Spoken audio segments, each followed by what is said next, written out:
Meus irmãos, graça e paz. É sempre uma alegria estar aqui com vocês nesta casa.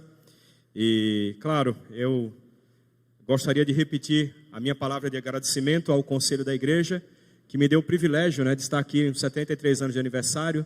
E não só isso, ainda vou curtir, se eu posso dizer assim, no Dia dos Pais com meu pai e pelo menos um filho aqui.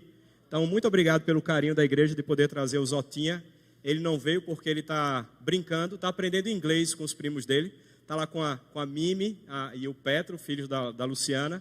Está a maior confusão lá, tentando um falando inglês, está falando em português, e vai para o Google para traduzir as regras do jogo. Como é que se traduz regras de jogo no Google, Estão lá, estão se virando, estão brincando lá. E aí eu preferi que eles aproveitassem esse tempo. Eu trago, como ontem também, para aqueles que não vieram, um abraço da Claudinha, minha esposa. Obviamente ela gostaria muito de estar aqui com os nossos filhos, gostaríamos de estar como família aqui, mas Deus sabe de tudo, então ela está lá, mas com vocês no coração e no pensamento também, certamente acompanhando o culto aí conosco. Os irmãos bem sabem, eu sou filho dessa igreja, de uma forma geral sei que vocês sabem, mas eu queria rapidamente falar sobre o que eu vivenciei na história dessa igreja. E uma das coisas mais interessantes que aconteceu aqui nessa igreja é que estávamos cultuando a Deus. Opa, olha aí, que bênção, Sempre tem um servo, Obrigado, reverendo. É porque ele sabe que eu vou precisar. Irmãos, eu estou com sinusite. Então eu estou tossindo porque a sinusite fica atacando lá, vai descendo assim lentamente. Bom, mas voltando, nós congregávamos na igreja ali na Rua Distância. E quando eu nasci, aquela igreja já tinha sido reformada e não cabia mais ninguém.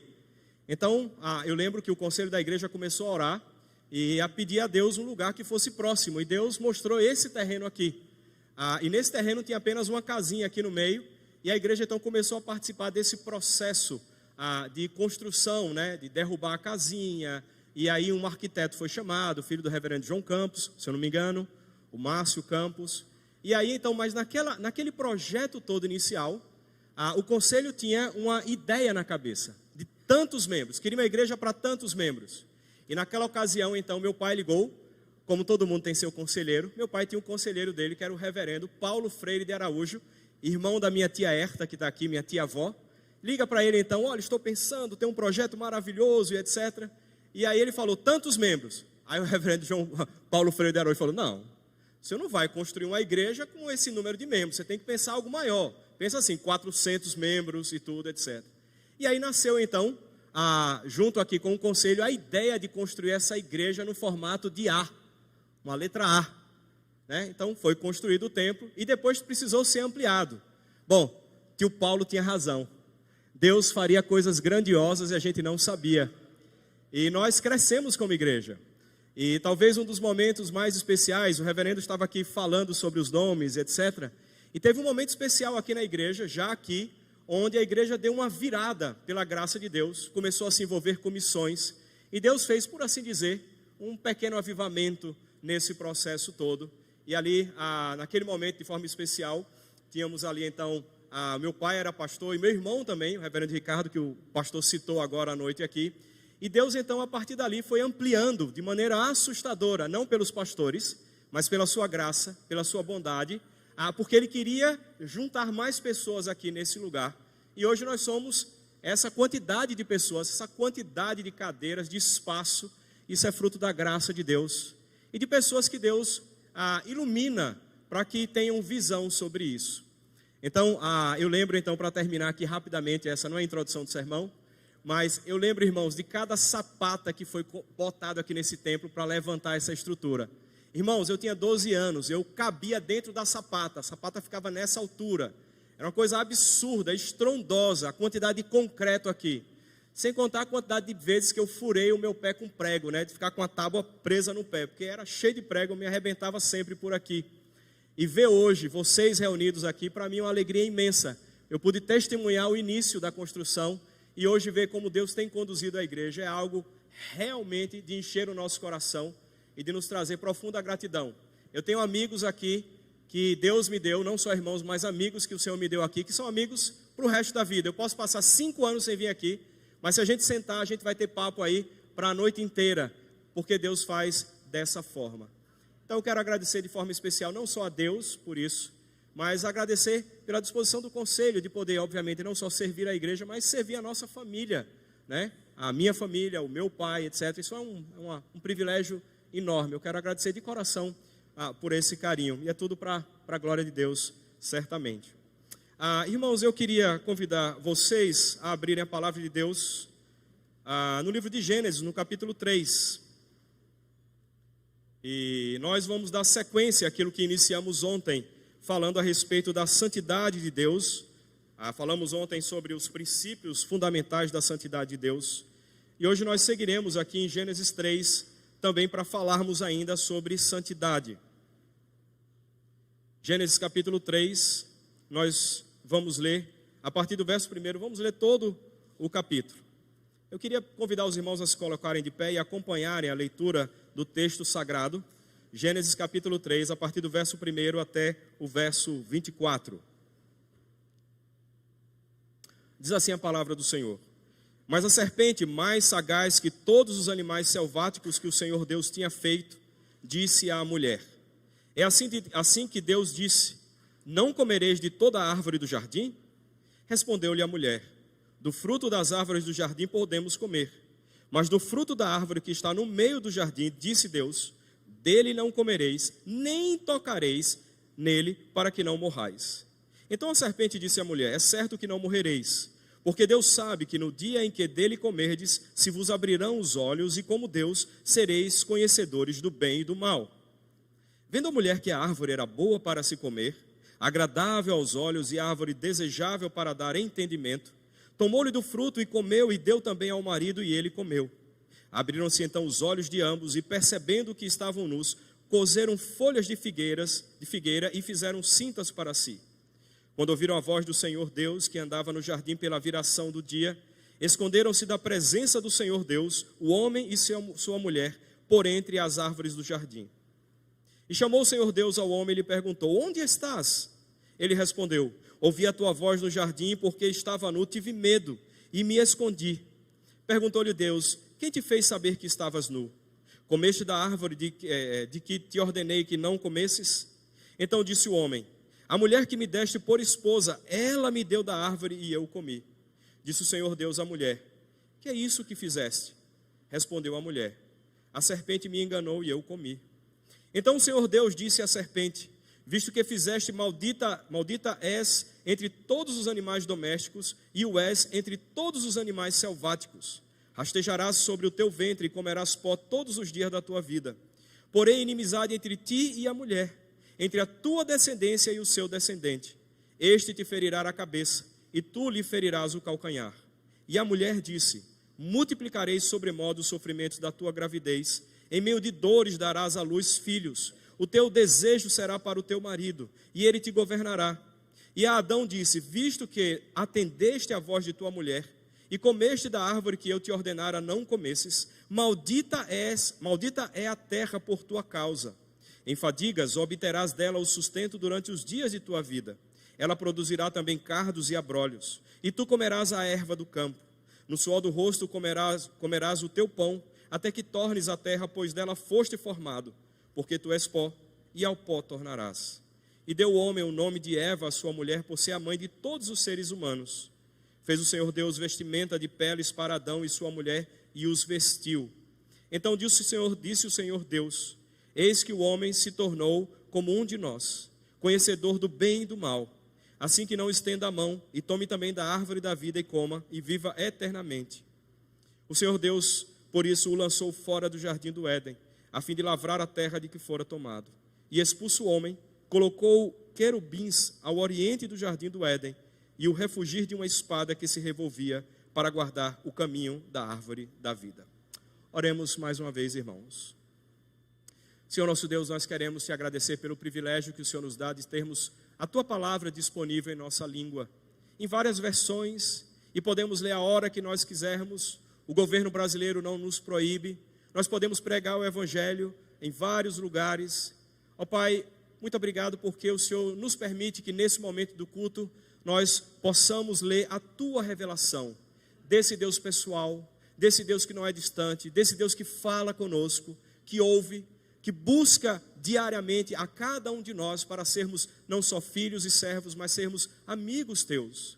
Obrigado porque o Senhor não nos desampara e o Senhor não nos deixa tentando adivinhar ou querer entender tudo a partir da nossa própria perspectiva, mas a tua palavra, ela contém a lente ou as lentes que nós precisamos para perceber e discernir a realidade do mundo, entendermos os nossos dilemas, a vida humana, porque somos o que somos, ou vivemos como vivemos, mas também falar da esperança que se encontra em Cristo Jesus.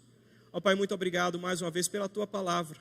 Obrigado por esse texto lido agora, neste momento, e te pedimos que o Senhor fale com cada um de nós, que a tua palavra encontre um local seguro em nossos corações, que nós não percamos aquilo que o Senhor quer nos ensinar, que nós possamos ruminar a tua palavra, meditar nela, lembrarmos dela e aplicarmos em nossa vida. Que essa palavra, ó Pai, lida e que agora será exposta, seja, na verdade, um caminho ou um meio para que nós possamos colocar em prática aquilo que o Senhor quer de cada um de nós. Ó Pai, que a palavra ela tenha frutos em nossas ações, em nossos pensamentos e intenções para a glória do teu santo nome. Por favor, Senhor, fala conosco, que essa palavra seja viva na vida de cada um de nós. Oramos assim em nome de Jesus. Amém. Podeis assentar, irmãos. Estamos na conferência de 73 anos da igreja, tratando e falando sobre santidade. Talvez se eu pudesse dar um título, não um tema do sermão, eu vou falar um pouco mais na frente, mas se eu pudesse dar um título, antes de tudo, um título, eu diria assim: eita, ele é santo, cuidado. E quando nós pensamos em santidade, a primeira coisa que nos vem à mente é talvez o contraponto da santidade, ou a luta que nós temos em relação à santidade, que diz respeito ao pecado. Certa vez lá em São Gabriel da Cachoeira, os irmãos, na sua grande maioria, certamente não conhecem, eu tenho ouvido falar muito pouco, mas lá você tem 40 mil pessoas. Dessas 40 mil pessoas, aproximadamente 600 aldeias têm em suas reservas indígenas, praticamente ali talvez 70% dos indígenas, e o restante mora na cidade. E de sorte que ali todo mundo é indígena, tem 23 etnias, são 12 línguas faladas até hoje, vivas, línguas vivas. Você vai na cidade de São Gabriel, as pessoas falam várias línguas, então é comum você chegar na feira, tem uma pessoa falando banil, a outra pessoa falando curipaco, você vai mais à frente, uma está falando tucano, a outra está falando inhangatu, e passa um Yanomami por trás de você falando na língua dele. É uma verdadeira Babel. E ali naquela região, 10% de toda a cocaína que chega no Brasil passa por ali.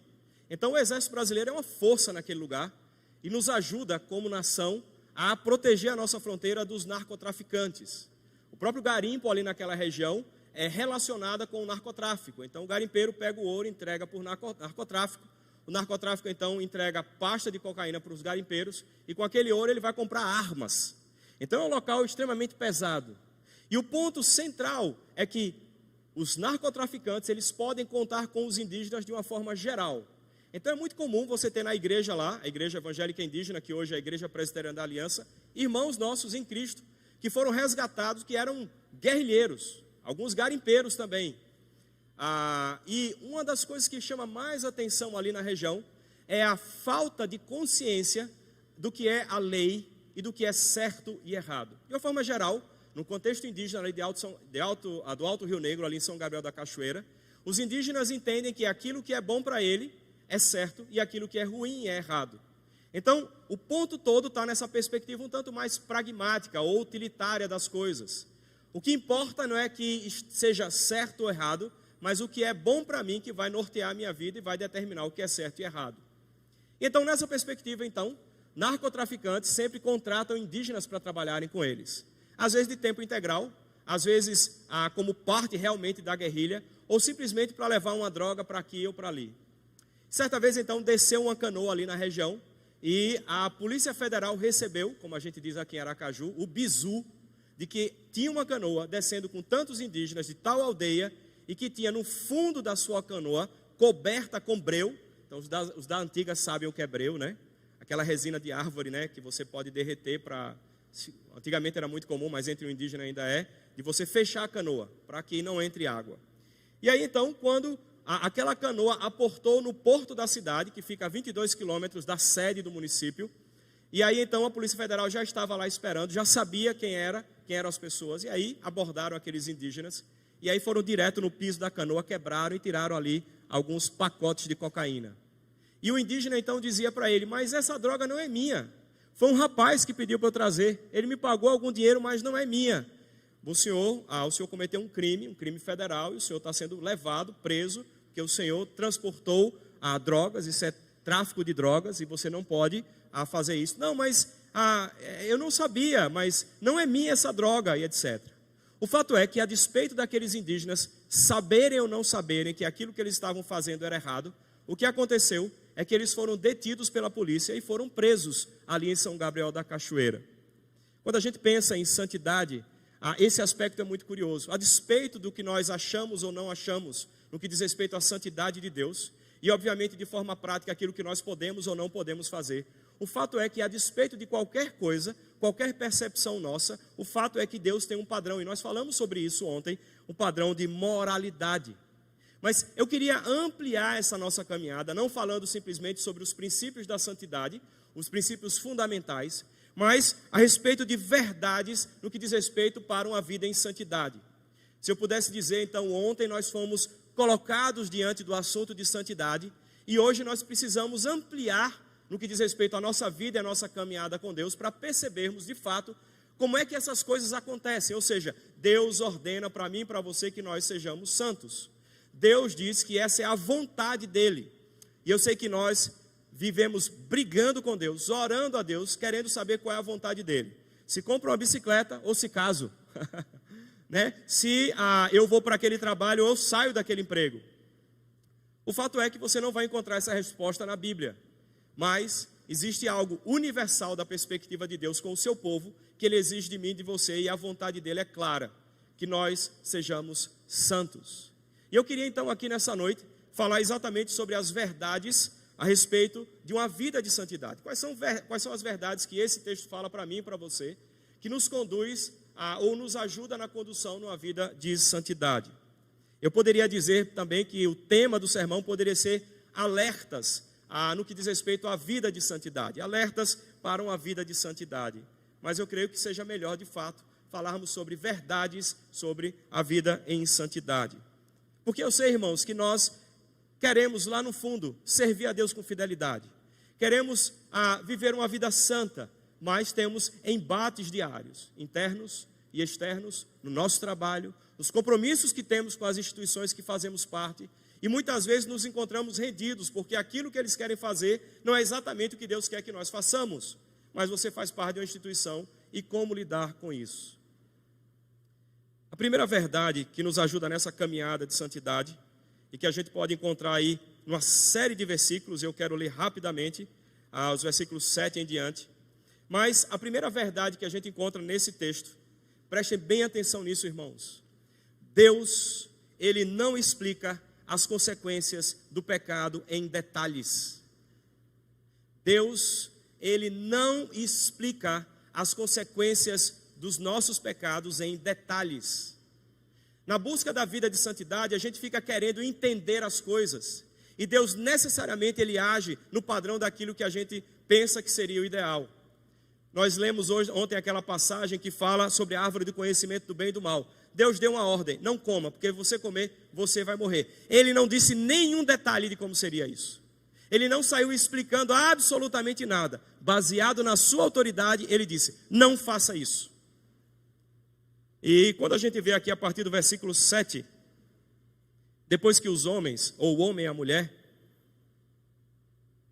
comem do fruto, versículo 7 diz assim: abriram-se então os olhos de ambos, e percebendo que estavam nus, e aí segue o texto, né? Versículo 8, diz assim, lá na metade do versículo 8, esconderam-se da presença do Senhor. Eu estou chamando a atenção, irmãos, para o que acontece depois que aqueles, Adão e Eva, eles cometem pecado. Então, o versículo 7 fala que eles perceberam que estavam nus. O versículo 8 fala que eles se esconderam da presença do Senhor. No versículo 10 diz que eles tiveram medo. No versículo 16, aí Deus já começa a impor-lhes castigo e diz para a mulher que vai multiplicar sobremodo os sofrimentos. O desejo dela vai ser para o seu marido. No versículo 27, ele amaldiçoa a terra, põe a terra como sendo agora um local de sofrimento. Ou seja, a realidade desse mundo que vivemos é uma realidade que não vai funcionar bem. Aquilo que as pessoas chamam de lei de Morgan, na verdade não tem nada a ver com lei de Morgan. É o que Deus estabeleceu, infligindo o castigo à terra. A manteiga, a tampa da margarina ou da manteiga vai cair virado para baixo. Em outras palavras, se a gente pode adaptar, é isso. Mais à frente, no versículo 29, ele diz: agora, Adão, eu tinha mandado você guardar e arar a terra. Deixa eu falar para você, agora a coisa vai ficar pesada, você vai ter que suar para conseguir comida. Você vai ter que suar para conseguir viver. Versículo 19 ainda, ele diz: você veio do pó e agora você também vai voltar ao pó. E no 23, diz que o Senhor Deus lançou o homem e a mulher fora do jardim. Irmãos, vocês já pensaram a respeito disso? De que Deus, Ele não precisa explicar para mim e para você o que vai acontecer quando nós pecamos. Ele simplesmente diz para mim e para você: não peque, não faça isso. Ele ordena que a gente viva uma vida de santidade e Ele traduz para nós o que significa isso tudo de forma muito simples por meio das suas ordenanças. Pensando sobre esse texto, eu comecei a observar nas ruas as placas que nós temos ali. Pare, é proibido dobrar à direita, é proibido dobrar à esquerda. E aí o semáforo que sinaliza quando você pode passar, quando você não pode. Aquela placa triangular que significa dê a preferência. E claro, ela é uma placa que tem duplo efeito, porque quem vê de frente tem que dar a preferência, mas quem vê ela por trás sabe que a pessoa que está ali no carro está vendo uma placa de dê a preferência. Ou a placa pare, que é ali, talvez ali 1, 2, 4, 6 lados, um hexágono, bem bonitinho. Quem vê a placa pare, e quem está vindo do outro lado sabe que aquele lado da mão, quando vier tem que parar, porque ele está vendo o formato da placa para que ele não siga. Então ele vai um pouco mais confiante. Mas o que chama mais atenção nas placas é que você não tem uma lista debaixo delas dizendo quais são as consequências se você não segui-las. Então você imagina uma placa numa pista de alta velocidade, onde tem dizendo pare ou dê a preferência. Então ali deveria estar dizendo, faça isso, porque senão, se o veículo vier a 80 km por hora, provavelmente vocês vão ter uma colisão séria. E é possível, inclusive, que você morra. Então, por favor, permaneça no seu lugar. Agora, se você infligir essa placa, essa lei que está ali posta, e o carro vier a 120 km por hora, não vai sobrar nada de ninguém. Então, nós não olhamos a placa pensando nas consequências, mas o fato é que as placas têm o seu papel e dizem e nos orientam para aquilo que nós devemos ou não devemos fazer. Certa vez lá em Brasília, onde eu moro agora, na região oeste, indo para Sobradinho, uma região lá, um pouco mais distante do plano, tinha uma placa dizendo o seguinte: se você invadir essa área de proteção ambiental e mexer em alguma coisa aqui, você vai receber uma multa de tantos R$1.000. Eu achei curioso, porque no geral as placas não indicam as consequências que nós vamos ter, ou que nós vamos sofrer. E é curioso porque o que eu quero trazer aqui nessa perspectiva de que Deus, Ele não explica os detalhes, é o fato de que Deus, Ele estabeleceu um padrão na sua criação, de que nós, eu e você, nós não precisamos saber as consequências dos pecados que nós pretendemos ou que nós, de alguma forma vamos cometer. O fato é que Deus deixa de maneira muito clara isso. E observe que nós, naturalmente, temos a tendência a nos acomodarmos quando nós vemos placas, por exemplo, no elevador dizendo: não faça isso, não opere dessa forma, não desça por essa escada, só proprietários podem entrar. Então são placas que nos orientam e a gente vive muito bem. E o ponto é que a psicologia, ela entra dentro da sociedade, no mundo inteiro, especialmente no mundo ocidental, ensinando para mim e para você que nós precisamos saber os detalhes das coisas, que nós precisamos ser orientados e orientar os nossos filhos a dizer por A mais B tudo que vai acontecer se ele cometer, como se isso fosse suficiente para ajudá-los. E a gente não sabe que quando a gente começa a fazer usar esse princípio, você está diminuindo a sua autoridade e você está ajudando aquela criança, aquele adolescente, a ter uma postura em que ele tem liberdade, em que a figura de autoridade praticamente se tornou um par dele, está ali conduzindo a sua vida, batendo papo, etc. Vejam bem, eu não estou querendo dizer que nós não podemos conversar com os nossos filhos, mas eu quero dizer que o nosso Deus, Ele tem um princípio, e o princípio dele, baseado no poder e autoridade dele, que Ele também outorgou aos pais, pode e deve ser regido por esse sistema em que nós precisamos apenas dizer para os nossos filhos: faça ou não faça. Não há necessidade que nós expliquemos as coisas. O ponto é que quando a gente lê esse texto, a gente se assusta porque o Deus que disse, certamente morrerás, obviamente, é claro que vai morrer mesmo, mas ele começa então a expor aqui no versículo 3, essa quantidade de efeitos que o ser humano, ele começa a vivenciar por conta do pecado. Se os irmãos pudessem lembrar, e eu não quero que os irmãos abram, mas eu queria que os irmãos lembrassem dos 10 mandamentos. Lá não tem nenhuma explicação. Primeiro diz assim, basicamente, não terás outros deuses diante de mim. Por quê? Ele não explica. Segundo, ele diz, não farás para ti imagem de escultura. Eu expliquei ontem esse, né? Porque nós somos a imagem de Deus. Nós somos o reflexo de Deus. Então não há necessidade nenhuma de botar nenhuma representação. Até porque nosso Deus é impossível de expressar quem Ele é. Dentro da estrutura humana, da finitude humana, não pode. Mas Ele simplesmente diz, não farás para ti imagem de escultura. O terceiro mandamento, então, Deus diz, não tomarás o nome do Senhor teu Deus em vão. Ele explica? Não, Ele não explica. E isso aqui tem uma dimensão absurda. Porque as rezadeiras no Nordeste, no nosso interior, na nossa cidade, elas usam o tempo todo o nome de Deus, o nome de Jesus e vários santos da Igreja Católica para fazer as suas rezas, as suas mandingas, para trazer cura ou tirar um mal olhado, etc. E eles não sabem, mas eles estão usando o nome de Deus em processo mágico e de feitiçaria. É proibido. Mas Deus não explica os detalhes.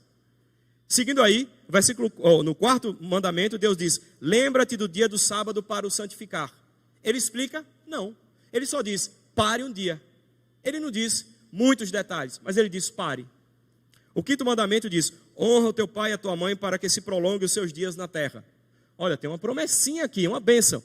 Mas o detalhe qual é? Ele não vai explicar o que vai acontecer se você não honrar o seu pai e sua mãe. Mas o fato é, quando nós não honramos os nossos pais, nós trazemos vergonha para ele, vergonha para a família, nós erramos, nós vamos certamente, em alguns aspectos, nos dar mal, se a gente pode dizer assim. O sexto mandamento, ele diz, não matarás. E ele não fala das consequências, mas ele diz só, não matarás. O sétimo diz, não adulterarás. Deus tem padrões, mas o ponto é que ele não vai explicar os detalhes. Curioso isso.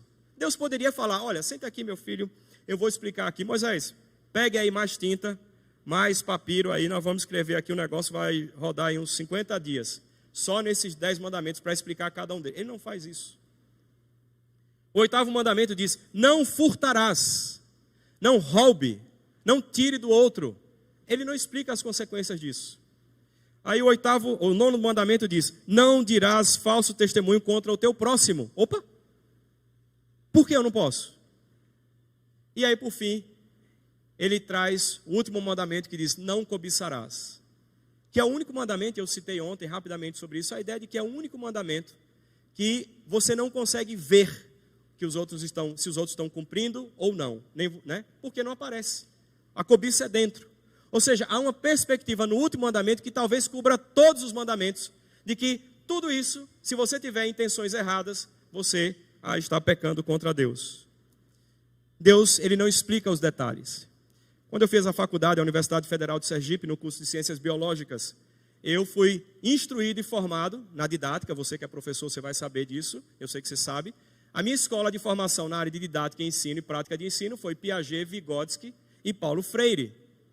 E a coisa mais curiosa é que os meus professores me instruíram a que o conhecimento das crianças fossem produzidos por elas mesmas.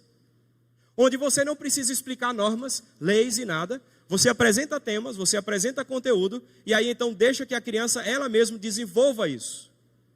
Mas esse Deus que nos instrui, ele não só diz o que a gente deve fazer, ou o que a gente não pode fazer, mas ele diz assim, ensine os seus filhos a respeito da minha palavra.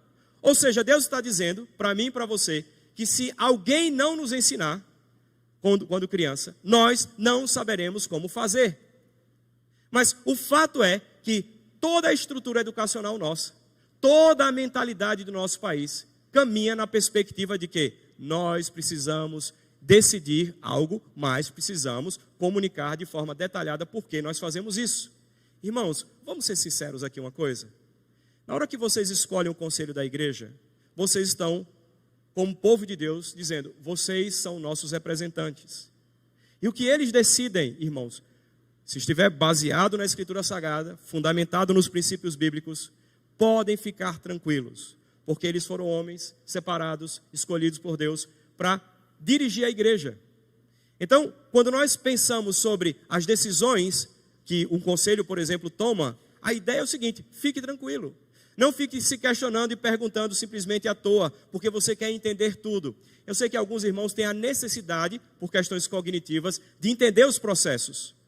Mas quando a gente olha a perspectiva de Deus, é como se Deus estivesse trabalhando no seu filho, na sua filha, desde o início ali, Adão e Eva, e em nós, a perspectiva da confiança em Deus e fé em Deus. Quando Deus não explica as consequências do pecado, e Ele só diz, seja santo, ou não faça isso, Ele está querendo que a gente confie nele e dependa dele. Esse foi um dos temas ontem, um dos tópicos. Santidade é dependência de Deus. Portanto, é importante que a gente entenda que nesse caminho de santidade, você não vai entender tudo, mas também não fique tentando pesar na balança se vale a pena ou não cometer o pecado que você quer cometer. Porque você não tem como dimensionar essas coisas. Mas o estrago que a gente vê aqui no princípio, que serve para mim e para você de exemplo, é que quando nós cometemos pecado, as consequências são certas. Mas Deus não vai explicar para nós as consequências. Ele vai dizer assim, confie em mim, eu sei o que é melhor para você, eu fiz você, eu conheço você desde antes de você nascer, e eu quero dizer para você que é assim, seja santo, porque eu sou santo. Se a gente pudesse dizer nessa perspectiva de que o Senhor Deus, Ele não diz as consequências dos nossos pecados, e aí, claro, para nós entendermos melhor a caminhada em santidade, a gente pensaria o seguinte, que o nosso Deus não só estimula em nós a dependência, mas estimula também em nós a confiança nele e a fé nele. Eu descanso. Ele diz que eu não posso, eu não vou fazer, e é isso que eu quero seguir, a despeito do que venha à frente. Uma segunda verdade, irmãos, para uma vida de santidade, que esse trecho nos ajuda na orientação da nossa vida, é que as consequências do pecado são triplamente devastadoras.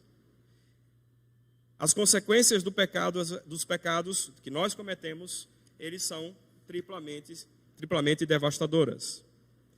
É curioso porque esse texto, se a gente pudesse dividir, a gente começa a perceber aqui a partir do versículo do versículo 7, é que há uma sequência de consequências que acontecem com aqueles Adão e Eva, aqueles dois, que diz respeito a aspectos quase, por assim dizer, automáticos do pecado. Ou seja, quando o ser humano ele peca, ele traz, ou ele, por conta da sua estrutura, feito por Deus, a imagem de Deus, um Deus que é moral, que construiu esse mundo dentro de uma estrutura moral, de certo e errado, como nós vimos ontem. Na medida que nós, então, cometemos pecado, ou quando nós cometemos pecado, há consequências automáticas. E 3 delas são bem claras. Diz que eles percebem que estavam nus, e aí observem só uma coisa. Nós só percebemos de coisas que nós fazemos erradas, quando a lei de Deus está gravada em nosso coração. Ou seja, perceber um pecado significa que algo está dentro da pessoa e uma luz acendeu e agora então ela percebe que aquilo não está legal. Por assim dizer, é mais ou menos aquilo que nós falamos sobre sentimento de culpa. Ou seja, quando nós temos a lei de Deus gravada, é a lei de Deus em nosso coração, a gente percebe que alguma coisa não vai bem. Quanto mais distante de Deus, menos sentimento de culpa nós temos. Quanto mais longe de Deus, menos culpa nós sentimos. Mais sentimos. Mas tem um outro aspecto, que é o aspecto da vergonha. Eles fogem de Deus. Eles não querem ver Deus. Eles se envergonham um com o outro. Percebem que estão nus. E aí então depois vem o medo. Seria uma sequência de elementos automáticos quando nós cometemos pecado. Você peca e você se sente mal com Deus. Você peca e você fica envergonhado. Ou você peca e fica tentando fugir para que ninguém pegue você no seu pecado. Porque você está com vergonha ou tem medo de ter vergonha. Ou seja, esse sistema de que eu primeiro tenho culpa para depois ter vergonha, então medo, ou eu tenho medo primeiro, não há regras. O fato é que quando nós pecamos, nós vamos sofrer as consequências do nosso pecado.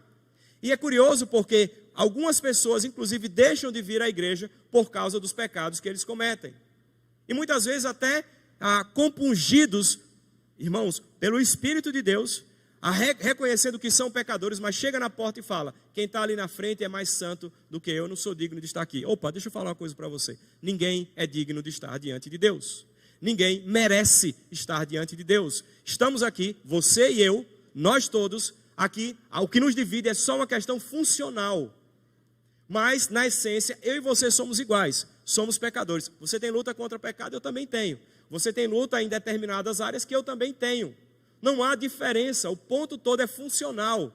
Mas nós somos todos o povo de Deus que luta contra o pecado, e quando caímos em pecado, nós sofremos as consequências disso. Medo, vergonha, e nós então nos sentimos também culpados e indignos. Mas o segundo aspecto disso que eu estou falando, das consequências triplas, né, ou tripla consequência de quando nós cometemos pecado, são aquelas impostas por Deus. E aqui eu quero deixar claro para você uma coisa. Nesse texto nós vemos Deus, então, falando para o homem, para a mulher e também para a serpente, o diabo, e dizendo basicamente o seguinte: olha, a partir de agora vocês dois, homem e mulher, vocês vão sofrer. Olha que coisa curiosa. Quando nós pecamos, isso se aplica a mim e a você, nós sofremos. Porque eu e você fomos feitos para andar com Deus. E quando nós pecamos, e aí que seja bem claro, pecado não é aquilo que você acha que é pecado. Pecado é o que Deus diz que é pecado. Portanto, a palavra nos orienta até no conceito de pecado. Pecado é transgredir a lei de Deus. O que é que a lei diz? Não mate, não roube, não adultere, não cobice, não... Está lá, está claro. Ou seja, se eu infrinjo a lei de Deus, eu estou pecando. Se eu infrinjo a lei de Deus, Deus olha para mim e sente o cheiro da minha vida nas suas narinas como sendo algo podre. Isso é quando nós cometemos pecado. E Deus então instrui aqui para nós dizendo: se nós pecarmos, nós vamos sofrer. E o sofrimento humano hoje que nós experimentamos já de forma natural é por conta do pecado daqueles que são os nossos representantes primeiros, Adão e Eva. Nós experimentamos o sofrimento deles, mas o fato é que essa verdade se aplica a mim e a você. Nós sofremos quando nós pecamos, nos afastando da igreja, vivendo uma vida, obviamente, longe da palavra de Deus, da vida de oração. Mas o texto também diz, que nós lemos aqui no capítulo 3, de que o homem foi formado do pó e, portanto, vai ter que morrer. Essa é uma consequência do pecado, que nós já usufruímos, ou seja, vamos usufruir. Por conta do pecado de Adão e Eva, nós sofremos. Mas o fato é que nós, de maneira objetiva, nós vamos morrer também por consequência dos nossos pecados. Não só dos de Adão e Eva, mas por causa dos nossos pecados também. E um outro aspecto que Deus coloca de maneira muito clara, infligindo aqui o castigo, porque o homem pecou, é que o cosmos agora seria regido, por assim dizer, pela lei de Murphy, né? Eu estou invertendo agora a perspectiva. Ou seja, a ideia de que as coisas não vão funcionar bem, que vai ser difícil de viver nesse mundo. Agora imagina bem, se nós somos crentes, queremos viver diante de Deus em santidade e nós pecamos, nós estamos colocando sobre nós ainda mais essa carga. Além das consequências do pecado de Adão e Eva, nós estamos infligindo sobre nós mesmos aquilo que é natural. Quando pecamos, nós vamos sofrer. Mas não só isso, no texto diz que por causa do pecado, Deus infligiu algo muito pior. Lembrando, estar no Éden não é poder comer fruta gostosa, ter animal de caça bom. Então, um dia que vocês comerem uma paca, quem nunca comeu, é a carne mais gostosa que tem, irmãos. Mas não era isso. A presença de Deus que era o prazer no Éden. Era conviver com Deus, ser amigo de Deus. E aí o texto diz, então, que eles foram expulsos desse jardim-templo. O jardim que Deus morava com eles. Eles foram expulsos. E não só isso, foram enxotados e proibidos de entrar. E tinham querubins ali impedindo a passagem deles. Quando nós buscamos uma vida longe do caminho que Deus tem para nós, longe da santidade e pecamos, nós vamos sofrer as consequências. Obviamente, se você é filho de Deus, se você entregou a sua vida a Deus, se você entende que você é um pecador e se arrepende dos seus pecados, e que você entende que por causa dos seus pecados, você então não tem acesso a Deus, e o único caminho para acessar a Deus é através do sumo sacerdote, se a gente pudesse dizer, né, do sumo pontífice, aquele que fixa, que conserta, que põe uma ponte, o único e verdadeiro, que põe uma ponte para nos ligarmos a Deus, por causa da sua morte vicária, ou seja, ele morreu no nosso lugar. Por causa disso então, e confiando nele, nós seguimos a ele. E o ponto é, se você é um crente, Se você é alguém que realmente entregou a sua vida ao Senhor Jesus, não significa necessariamente que porque você pecou hoje, ou amanhã, ou depois, você vai ser banido da presença de Deus. Porque o que garante isso não é a sua obra, não é o quanto você é obediente, mas está nos méritos de Cristo. Mas um ponto é claro: quando nós não buscamos uma vida de santidade, nós colocamos ou impomos na nossa relação com Deus ruídos, espaços. Parece que Deus fica distante de nós. Ele não está, mas parece que é. Ou seja, Deus quer ensinar para mim e para você que quando nós pecamos, nós vamos naturalmente sofrer as consequências desse pecado. E nós precisamos pensar nisso, que isso pode ser devastador. Alguns irmãos chegaram a sair do convívio do corpo de Cristo e estão anos por causa de pecados, às vezes que eles cometeram ou porque outros cometeram. O pecado traz consequências. E eu não posso dizer de maneira enfática e bem objetiva de que se você pecar, Deus vai infligir sofrimento. Deus pode fazer, mas o fato é que a despeito de Deus infligir sofrimento ou castigar-nos por causa do nosso pecado, não significa necessariamente que nós vamos ser banidos da sua presença, mas isso não é um absoluto. Deus, se Ele não pune agora, e se você é crente, pode ser que Ele então pese a sua mão mais na frente, ou seja longânimo com você, ou seja misericordioso com você, e traga você para perto dEle. A terceira verdade, irmãos, que nós encontramos nessa passagem, primeira foi que Deus ele não explica as consequências do pecado em detalhes. As consequências do pecado são devastadoras, mas o ponto é que quando nós pecamos, nós temos uma tendência a sermos autônomos de forma persistente. Quando nós pecamos, nós temos uma tendência a sermos autônomos de forma persistente.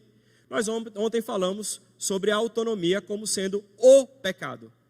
Então, quando alguém perguntar para você o que é pecado, meu pai sempre dizia, é errar o alvo. Eu ficava pensando, eu nem tenho flecha, não tenho arco, como é que eu estou errando o alvo? Eu nem sei onde é que tem alvo. Mas o alvo é simples, é a santidade de Deus. A meta minha e sua é acertarmos bem no centro desse alvo, sermos santos para Deus. Mas quando nós pecamos, fugindo daquilo que Deus nos chamou, o fato é que nós vamos, primeiramente, viver a autonomia, porque o que é pecar é dizer para Deus, Deus, eu não quero saber o que o Senhor diz, para mim o que é certo e errado, eu não quero saber dos seus preceitos, não me interessa a sua vontade, o que interessa agora é o que eu acho que é certo e errado, e eu vou fazer do meu jeito. Mas quando nós assumimos essa postura, é então que nós pecamos. Ou seja, eu e você pecamos porque nós negamos a palavra de Deus e queremos ser autônomos e autossuficientes para dizer o que é certo e errado para a nossa vida. O ponto é que um passo na autonomia nos conduz a mais autonomia ainda.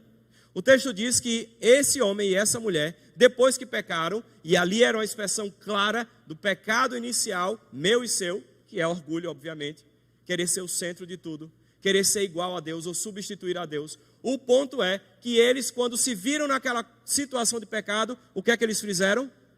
Autonomia. Disseram, vamos resolver esse negócio do nosso jeito. O que é que eles fizeram? Cintazinha, indígena, talvez, aquela roupinha indígena bacana, Ou seja, a autonomia diante de Deus, que nos leva a uma vida de pecado, nos conduz a mais autonomia. E isso é extremamente perigoso, irmãos, na nossa caminhada com Deus. O fato é que, por causa do pecado ter entrado no mundo e o sofrimento ter assolado a existência humana, nós nos tornamos pessoas que buscam soluções. E quando nós pecamos, nós vamos em busca de soluções. E é curioso, porque as soluções podem ser positivas ou negativas. Ou seja, eu posso procurar uma solução ao problema que eu estou vivendo, correndo para Deus. Mas eu também posso criar uma solução para o meu pecado, mentindo mais, escondendo mais, fingindo mais. Então eu venho para a igreja para que as pessoas não se assustem com a minha ausência, por exemplo. Ou seja, eu peco, a minha vida está uma porcaria, um lixo, fedendo para Deus diariamente, mas eu permaneço vindo para a igreja com um semblante bonito, levanto as mãos, faço isso, faço aquilo. O ponto é que nós buscamos dar soluções caminhando de autonomia em autonomia, em autonomia, em autonomia. O ponto é, eu e você fomos criados por Deus para viver uma vida de dependência a Ele. Você liga a televisão e as pessoas dizem assim: olha, você é o dono da sua história, você é que faz e acontece, você é o sujeito da sua história, você pode, você vai. Eu lembro quando era pequeno, tinha uma propaganda de Vitasay, de Pelé, ali falando sobre Vitasay, e a ideia já naquela época, eu sou velhinho, né, tenho 49, então eu era moleque, criança, e a ideia seria o seguinte: se você tomar Vitasay, você vai ser igual a quem? A Pelé. Aí eu falar, pronto, eu quero tomar Vitasay também, né? Porque eu quero ser um jogador bom igual a ele, inteligentíssimo. Mas veja uma coisa, o tempo todo a mídia está ensinando a mim, a você e os nossos filhos, dizendo: você pode, você é capaz, você consegue chegar onde você quiser, é só você querer. Opa, Deus não nos fez para vivermos uma vida de autonomia em nossos caminhos. Portanto, irmãos, mesmo uma conversa simples com o seu amigo, com o seu irmão, coloque diante de Deus. Nas decisões que você vai tomar, coloque diante de Deus. Naquilo que você vai querer fazer na sua vida, pensando que é o melhor para você, e certamente às vezes melhor para o reino, coloque diante de Deus e fala: Deus, esse é o meu plano, isso é o que eu tenho pensado, mas eu quero colocar diante do Senhor. Confirma, ajuda. E outra coisa, me esclarece se as coisas não estão no padrão da Escritura Sagrada. Porque se tiver alguma coisa que está fazendo mal para mim ou para o teu reino, por favor me ajude para que eu perceba de maneira clara. Então, irmãos, o ponto é esse: se nós fugimos de uma vida de santidade, nós vamos ser zumbis. Pessoas que querem estar vivas quando estão mortas. Pessoas que têm um padrão de certa autonomia, de vai onde quer, faz o que quer, mas é morta, fétida, fedendo. As coisas não vão bem. Se a gente pudesse dizer a respeito desse tópico, eu diria, nós precisamos procurar soluções divinas para os nossos problemas. A gente não deve resolver as coisas da nossa forma, mas orientados pela palavra de Deus. Portanto, por exemplo, se você fala mal do seu irmão e você percebe que você errou, você precisa pedir perdão para as pessoas. Se você causou um mal-estar dentro da igreja, você precisa se retratar diante de Deus e junto aos seus irmãos. Se você tem traído a sua esposa ou seu marido, idem. Se você tem tido maus pensamentos, coloque isso diante do Senhor. Você não precisa sair confessando, mas coloque diante do Senhor. As soluções sempre devem ser divinas e não humanas. Lembrando, quando nós fugimos de uma vida de santidade, a autonomia é que vai querer encher a nossa pança, a nossa barriga, o prazer do que eu quero, como eu faço e etc. A quarta verdade, irmãos, que nós podemos trazer a partir desse texto, e certamente talvez um dos aspectos mais bonitos, e talvez também eu poderia dizer assim, curioso, a respeito do sofrimento que Deus inflige por causa dos pecados ali de Adão e Eva. E esse quarto ensinamento, essa verdade, se eu posso assim dizer, nos ensina que quando nós pecamos e nós vivenciamos o sofrimento por causa dos nossos pecados, isso nos força a buscar soluções. Prestem atenção nesse ponto, irmãos. Quando nós começamos a experimentar o sofrimento decorrente do nosso pecado, isso nos força a buscar soluções. Nós como família, eu, a minha esposa, meus filhos, mas antes mesmo deles, nós temos lutado nesses anos todos com muito sofrimento. Doenças, o quadro da minha esposa, a crise que ela teve do rompimento do intestino a 800 quilômetros do hospital mais próximo, chega nas pressas, contrata um avião, fazer um frete para levar um aviãozinho, um monomotor, eu e a minha família, a minha esposa lá tomando tramal de 15 em 15 minutos, com a enfermeira lá do lado dela, durante o voo, meus filhos assustados, e o médico chegando lá depois da cirurgia, dizendo, eu não sei se sua mulher vai viver, porque ela já entrou no centro cirúrgico em sepse, já estava com tudo contaminado, e Deus pela sua graça restaurou, e aí nós tivemos que deixar o campo missionário por causa da saúde dela. Irmãos, deixa eu falar para você, talvez uma das coisas mais duras que nós vivenciamos foi ter que deixar o campo missionário, porque a minha esposa precisava estar num local que tem UTI, e lá não tinha UTI. E você vai para onde? Faz o quê? a gente teve que reinventar diante de Deus a nossa vida, reestruturar o ministério. Sofrimento, sofrimento, sofrimento. Todo mundo lá na região de São Gabriel tem malária. E com poucos dias está todo mundo de pé. A minha demorou 6 meses para ficar curado. Eu caminhava igual um velho. Passei 6 meses sofrendo com a malária, consequências dela. Nem o médico especialista em malária sabia explicar por que eu estava sofrendo tanto. Porque a própria cloroquina que você... Falar em cloroquina, alguns se arrepiam, né? A própria cloroquina que eu tomava, isso faz anos, né? Não tinha pandemia ainda. A própria cloroquina, ela tem um efeito articular maravilhoso. Ou seja, não era para eu ter dores nas articulações dos pés e das mãos. Mas eu andava me escorando nas paredes igual um velhinho por quase 6 meses. Porque as coisas não deram certo no tratamento, por assim dizer. Sofrimento. Mas, irmãos, prestem atenção numa coisa que é curiosa de como Deus age. Nós pecamos e Deus manifesta a sua graça de forma espetacular. Claro, eu não estou dizendo necessariamente que a consequência dos nossos sofrimentos lá no campo eram pecados. Eu não tenho a capacidade de discernir. Talvez seja mesmo, porque eu sou pecador mesmo. Mas o fato é, a gente não tem como absolutizar isso. Mas o fato é que o sofrimento decorrente do nosso pecado, e o sofrimento de uma forma geral, ele faz com que eu e você sejamos buscadores de soluções. Preste atenção então nisso. Ou seja, quando nós sofremos, nós temos 2 opções. Como nós falamos ontem, né? 2 árvores. Ou seja, eu busco o caminho de Deus, ou eu busco o meu próprio caminho. É como se Deus, na sua maneira majestosa de lidar com a sua criação, mesmo no momento caótico, ele estabelece um padrão e diz: o sofrimento não é só para castigar, mas o sofrimento é para fazer com que o ser humano busque soluções. Ele vai ter que buscar soluções. E claro, antes dele falar aqui que ele estava amaldiçoando a terra, amaldiçoando o homem, a mulher, e ali ele faz vestimentas. Antes disso, Adão e Eva já procuraram soluções ali, tentando cozer folhas de figo, etc. Ou seja, o pecado trouxe agora uma estrutura de funcionamento da vida humana, que é, eu e você buscamos soluções. Você tem um problema em casa, a porta não está fechando, o que é que você faz? Busca a solução.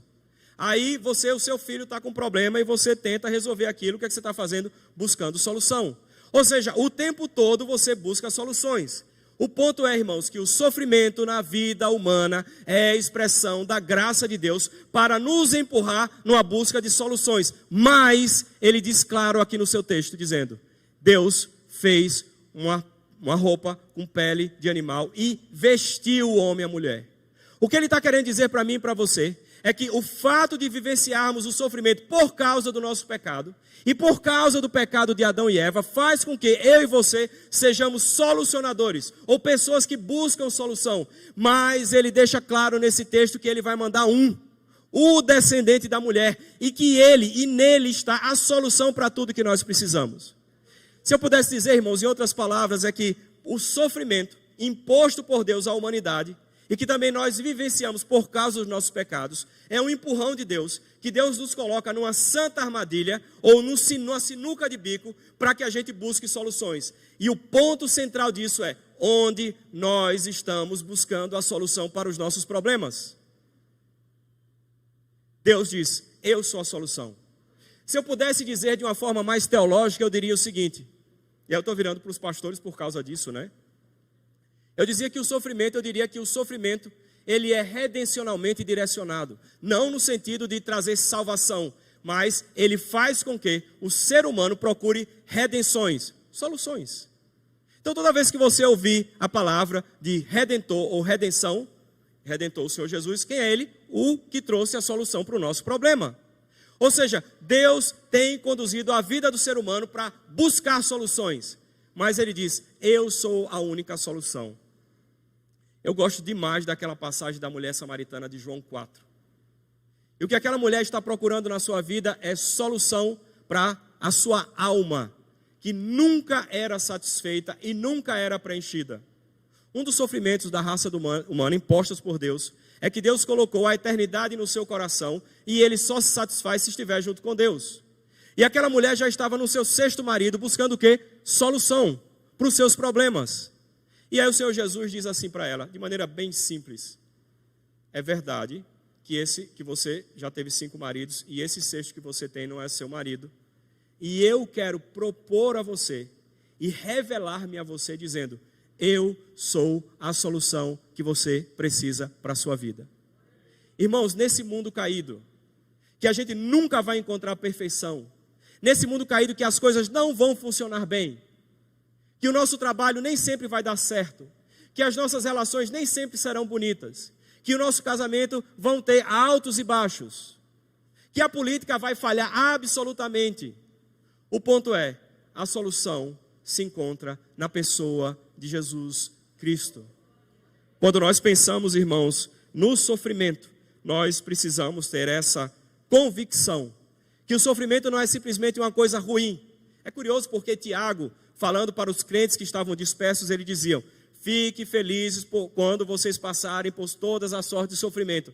Opa, dizer para a gente que é para a gente ficar feliz, gente, por favor. O que é que a gente quer hoje em dia? Paz e conforto. E se sobrar um dinheirinho, viajar. E Deus diz para mim e para você: lembre-se que o sofrimento na sua vida é para fazer com que você chegue mais perto de mim. Irmãos, quando a coisa aperta, o crente, ele busca quem? A Deus. Ele se chega a Deus. Ele vai para Deus. Ou seja, Deus está dizendo para você: eu sou santo e chamei para você a santidade. E se você não me buscar nisso, você vai sofrer, sofrer, sofrer. E eu quero que você pense numa perspectiva bíblica. O sofrimento que você tem passado é para que você busque solução, e você faz isso. Mas ele diz: tem que ser orientado por mim. E a solução está em mim. E o amparo está em mim. Irmãos, tem aspectos da vida humana, no que diz respeito ao sofrimento, que nós não temos como resolver isso. Minha esposa tem uma doença crônica. Não tem como resolver.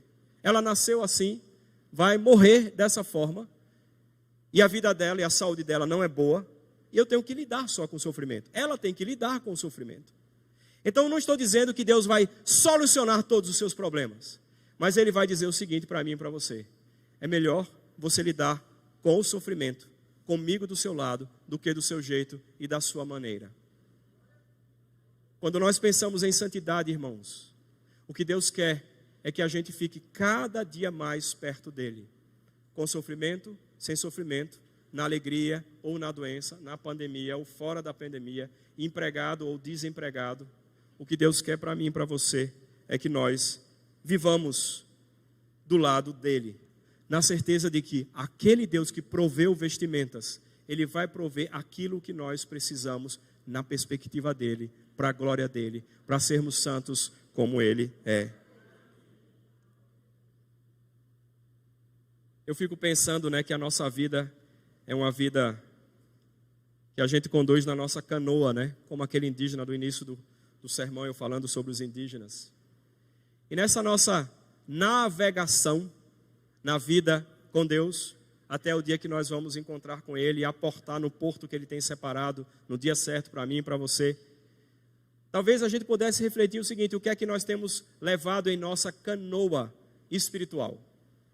Ou seja, nós estamos vivendo a vida remando, às vezes contra a maré, às vezes a favor da maré. Às vezes está remando e parece que a gente não sai do mesmo lugar. Eu não sei se algum irmão já teve essa experiência de remar e não sair do lugar. As canoas indígenas, elas não têm leme. Então, quando você faz assim, ela vira para cá. Aí você faz assim, ela vira para lá. Eu lembro uma vez que eu fiquei no lago girando. E os indígenas que trabalhavam conosco do barco olhando e rindo. Olha, o branco ali que não sabe, girando. Talvez você esteja assim também como eu, girando. Não sabe para onde vai. E levando na sua canoa aspectos da vida que Deus nunca impôs para você. Pelo contrário, Ele chama a você levar na sua canoa a sua palavra e uma vida de santidade diante dEle. Irmãos, deixa eu chamar a atenção e eu quero terminar com essa palavra. Ninguém nunca vai ser perfeito. Mas talvez pensando a respeito de santidade, eu poderia de forma bem simplória dizer o seguinte: vida de santidade é uma vida diária de consciência plena do quanto nós somos pecadores. Se nós pudéssemos dizer então a respeito e falar a respeito de santidade, santidade é um estilo de vida em que a gente conduz a nossa vida diante de Deus, tendo consciência plena de que nós somos pecadores e que nós iremos falhar. E é tão curioso, porque quanto mais você se aproxima de Deus, o que é que acontece? Afasta-se de mim, porque eu sou pecador. Opa! Ser santo é ter consciência que na canoa da nossa vida, nós temos pecado contra Deus. E nós olhamos para Deus e falamos: Deus, estamos girando no mesmo lugar, mas nós queremos que o Senhor nos ajude a sermos santos. Inflige em nós a consciência do quão pecadores nós somos, porque isso é reflexo do quão santo o Senhor é em nossas vidas. Quanto mais nós percebermos a santidade de Deus, mais ela brilhará diante de nós, de forma reluzente, mostrando os pecados do nosso coração. Mas não só aqueles pecados grandes, mas aqueles pecados que estão lá nos meandros do nosso coração, que talvez a gente nunca tenha percebido. Sede santos, porque eu sou santo. É o mesmo que dizer: tenha, pela graça de Deus, a consciência do quão pecador você é, que nós somos diante de Deus. Que Deus nos abençoe, irmãos, e pela sua graça nos conduza a uma vida em santidade, para a glória do teu santo nome, do seu santo nome. Vamos orar. Eu queria pedir aos irmãos que se colocassem de pé. Nós vamos fazer mais uma oração, encerrando aqui nossa exposição da palavra. Senhor nosso Deus, nós queremos dizer para o Senhor que nós realmente somos pecadores, e nós reconhecemos o quão nós somos pecadores e o quanto nós precisamos de Ti. Ajuda-nos, Senhor, na nossa canoa, na nossa vida cristã, na nossa caminhada contigo, a vivermos como o Senhor quer que a gente viva. Senhor, por favor, nós não queremos autonomia. Nós sabemos que nós nunca vamos ser totalmente perfeitos nessa vida, mas caminhando com o Senhor, nós queremos viver uma vida de santidade, percebendo mais que somos pecadores, tendo consciência de quão nós maquinamos mal muitas vezes e que nós precisamos tanto e tanto do Senhor. Ó Pai, nos conduz nessa canoa em que o Senhor está à frente, que o Senhor conduz ali da proa, lá do bico da canoa, dizendo: meu filho, vá por aqui, meu filho, vá por ali. Nós queremos seguir a voz do nosso pastor. Senhor, nos ajuda, limpa os nossos ouvidos espirituais, abre os nossos olhos para entender a sua palavra e promove dentro do nosso coração uma disposição de andarmos contigo a cada dia. Carecemos da tua mão e da sua graça. Oramos assim, em o nome de Jesus. Amém. Amém. Os irmãos podem se assentar.